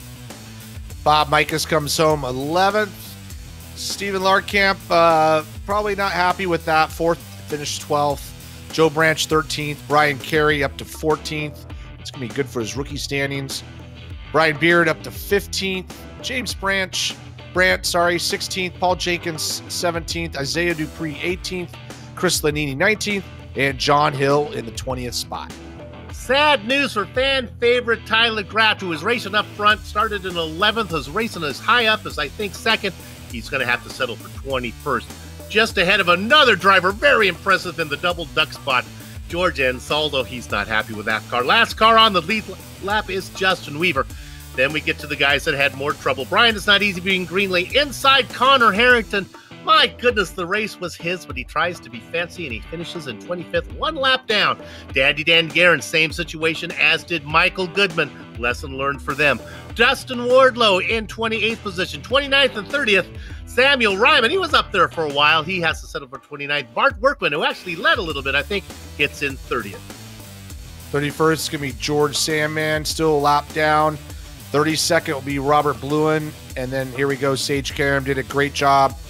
Got it in the wall, but kept going, and is going to finish 33rd, 7 laps down. The rest of these finishers did not finish the event. Justin Kirby, Joe Flanagan, Jason Galvin, David Altman, Sean Cole, and Chris Stouffer in the 39th spot. Oh my goodness, they are lined up in the ready for interview room like they're trying to get to the top of Mount Everest. I'm going to go ahead and talk to our race winner. He gets 3 in a row. Adam Blocker, when did you know you were okay? About 10 to go. So I knew, well, first I wanted to pit that last caution just in case it went green for fuel. I don't know if Harrington and Guerin were originally going to pit, but they were on the apron. Then I went up to fake them. They went out, and then I went in the pits. So maybe I faked them out, or maybe they were always going to do it. I don't know. And then, yeah, it was just from the beginning of the stunt. I think I started the first car that was that had pitted, and I was like 6th or whatever. Tried to pass some of the slower guys and was just lifting, coasting every time in 3 and 4, knowing that any fuel I saved at the beginning I could use to push at the end. And then that was just my goal, basically save as much fuel while I had cars in front of me at the beginning, because I knew all those guys were going to have to pit. Then Larkamp went past me. I was like, there's no way he's saving enough fuel. He passed me, he got in a lead, and then all of a sudden he was fuel saving hard. But because we had a gap to all the cars behind us of like 2 seconds or so, I was like, well, I'm just going to go ahead and save as much fuel as I can behind him for right now, because whatever time we were losing then didn't matter, as long as, they didn't catch us. And then once they were about to catch us, I just went for it. I had to lift and coast a little bit for a couple laps, but then with 8 to go, I was just sure that I had it. Well, you did it. You know, everybody else was in there too. Karen, they're all in the same situation. You managed to do it. It's fixed setup, so you're a smart guy. That's 3 in a row for you. Well done. You know what? You didn't win until the last 3 races. Now you got them in a row. What's going on? Yeah, I don't know. I mean, I was close a lot of the first races, but honestly, today I didn't feel I was strong enough to win. I mean, Kinsella and I got stuck back in 8th through 10th, like for most of the race, and did a good job to get up to the top 3 or 4. But I don't think I had anything for Harrington or Guerin. But they just got the strategy wrong, and I came out on top. So a little bit of luck, but also did a good job to manage the fuel and everything. Okay, well to go. Congratulations. We'll watch you the rest of the way. Adam Block, your winner today. Yeah, just quick thanks to Go ahead. all the guys at Adrenaline, especially Tony, for giving me fuel numbers at the end while he was trying to race.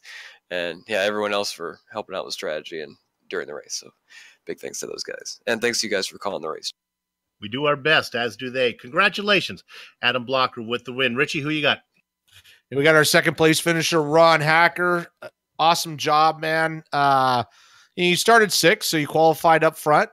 Had a couple of peaks at the lead early on, but obviously you're able to make that fuel work as well.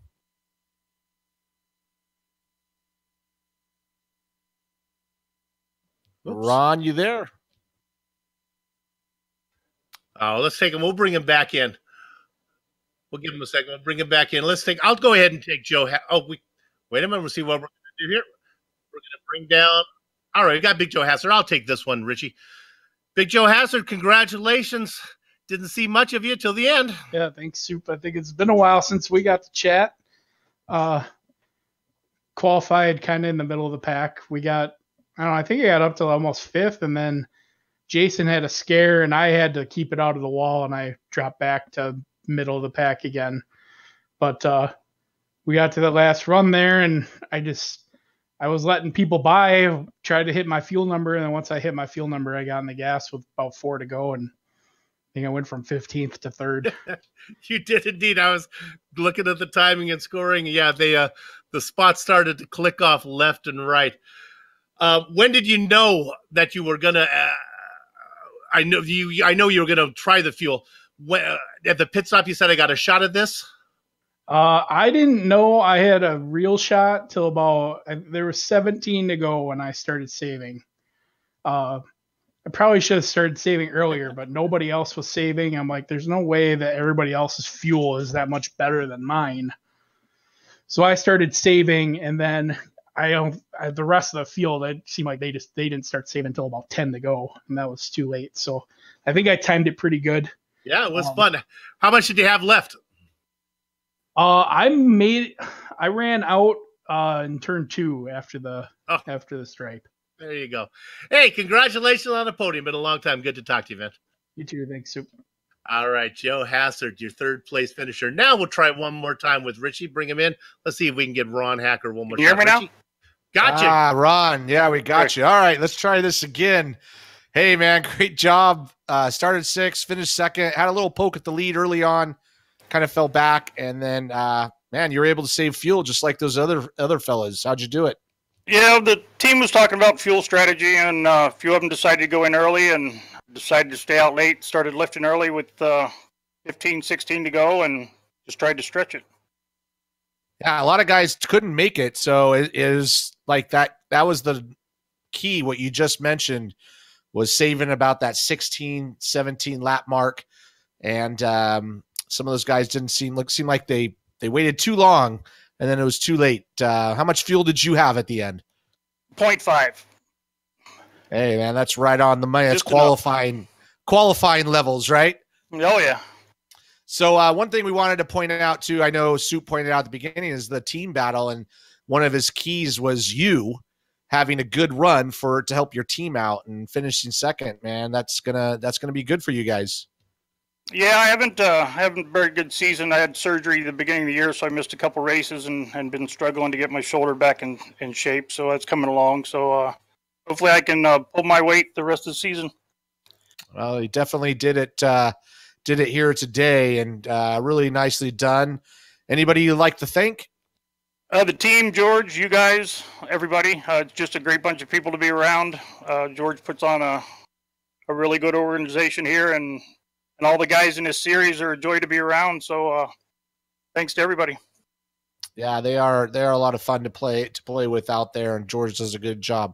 Well, thanks for joining us. Awesome job, and we will see you at the next one, Ron. All right, thanks, guys. We have one more interview. This is going to be with Connor Harrington, which, while he probably has regrets, I don't think it would have mattered. Connor, if you couldn't make it, you couldn't make it, and you weren't going to win anyway, I guess.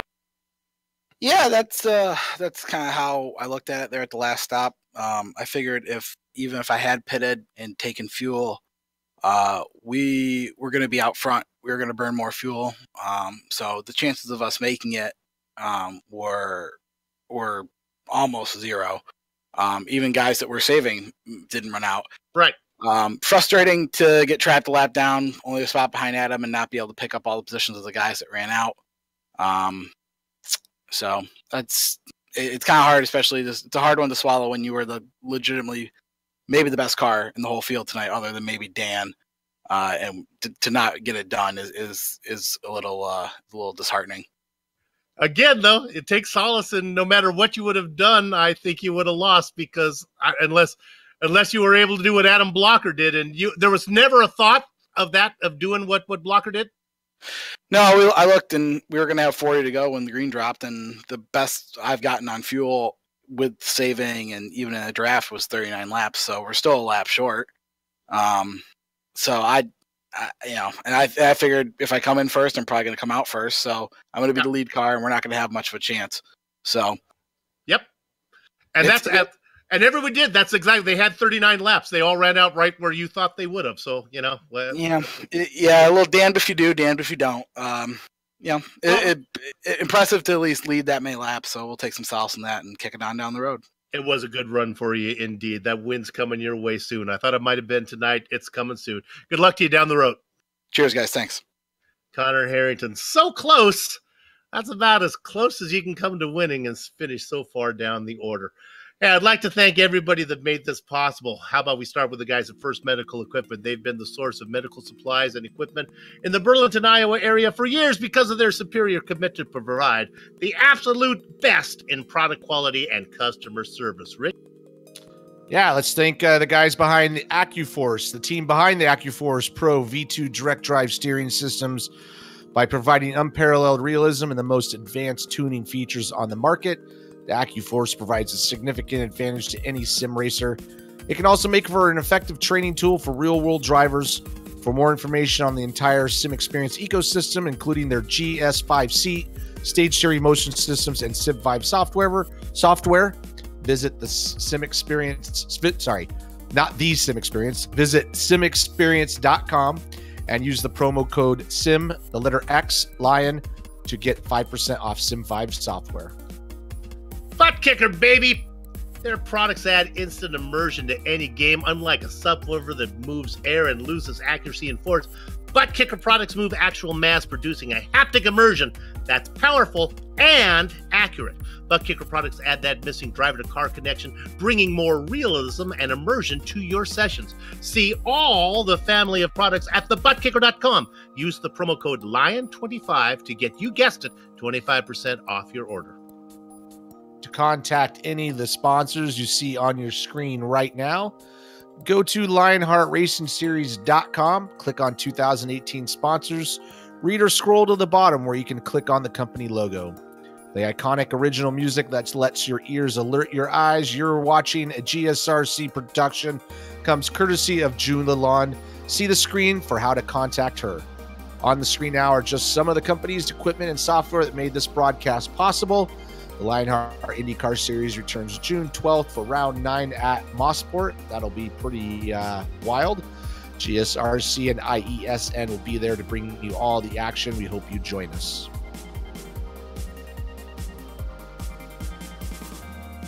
There we go. I lost my connection there. Sliding across your screen right now, like Ricky Henderson going into second base, or some of the upcoming broadcasts. So check those out and mark them down on your calendar.